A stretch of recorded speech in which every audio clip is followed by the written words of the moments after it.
Welcome to Win Talk, our first diversity and inclusion talk show hosted by the Women's Inclusion Network champions at Heidrick and Struggles in Hong Kong. WIN was established in 2017 with an objective to help our female colleagues remove barriers and unlock their true career potential. Alexis, would you mind sharing with us some of your experience with WIN? Yeah, sure, Rob. We have champions in each office, male and female, and we come together as a group and talk through different types of initiatives. So it might be a focus on career progression, a focus on confidence, self-promotion, resilience, those type of things. As the champions for each office, we will locally deploy whatever initiative it is, taking into consideration local nuances. Switching gear a bit, Annie, with the D&I survey that we did last year, 89% of companies that were surveyed actually said that the focus of their D&I program was on gender parity, specifically women in leadership. Have you found something similar in private equity? Yes, absolutely. The last 2 years, we see a much more closer trend in terms of finding diverse candidates. And frankly, I've been, asked quite a few times by clients to really, add in new diverse candidate into the long list at the very beginning of our search process. So it's one thing that we hear a lot, especially in 2019, and I'm seeing that coming up in 2020 as well. Rob, how about you in insurance? Is that a very different market, I presume? Yeah, well, I would say that the majority of the global and multinational companies have some sort of D&I initiative in place. Unfortunately, some of them are just a tick box exercise. However, what we have seen is some of these insurance companies have actually addressed this problem with really the right level of energy and focus that's needed. And what I mean by that is that there's a tone that really comes down from the top. It's supported by processes and policies with a diverse lens.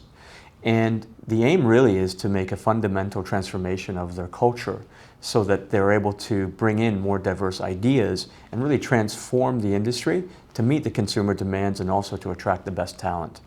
Just a quick look across the top, and I looked at 45 different companies, big multinationals. Unfortunately, there's still only 3 regional CEOs that are females in the insurance industry today in Asia. So we got a long ways to go. There are green shoots appearing.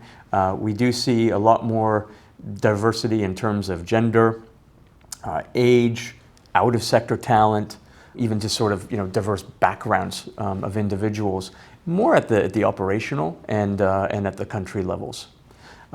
So it's coming along. Yeah. And Alexis, you've been in Asia for quite a long time now. What sort of external resources have you found that have helped you develop your career?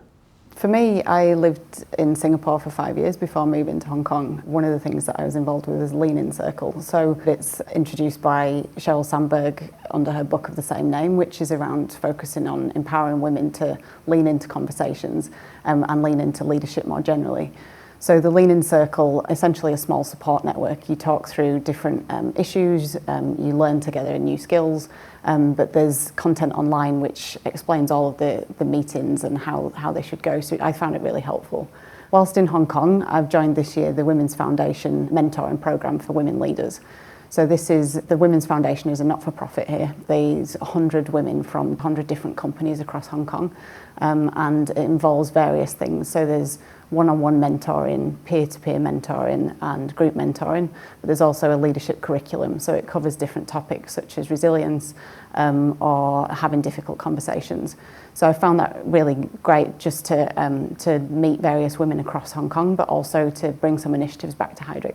Yeah, the Women's Foundation also has an initiative called the 30% Club, which is a program to really encourage women to be part of the board discussion. And in fact, I was lucky enough to be invited to one of their mentoring programs to help female to really let them know how to get into board roles, which is actually a very defined circle in this market. Internally at Heidrick and Struggles, we also encourage gender parity, and that's a goal that we have as a firm by 2030. So in 10 years' time, we should have the equal amount of female and male partners in both consulting business as well as search business.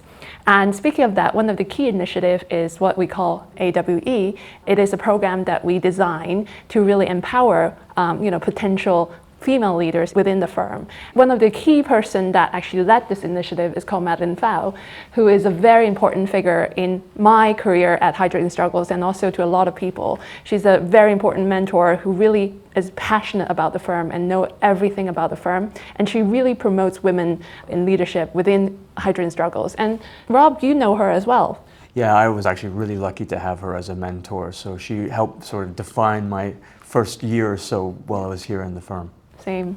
So Rob, as a male WIN champion, what type of things could male champions be doing to help progress female talent? First of all, for me, it was about being involved in a community of support. So something like WIN, I think, is very progressive. You know, ensuring that what we're doing is creating a warm and welcoming environment. It allows our female colleagues a chance or a place where they can feel safe to share, where they can relate their experiences, and where they can step out. Secondly, I think is really around creating clear communication channels.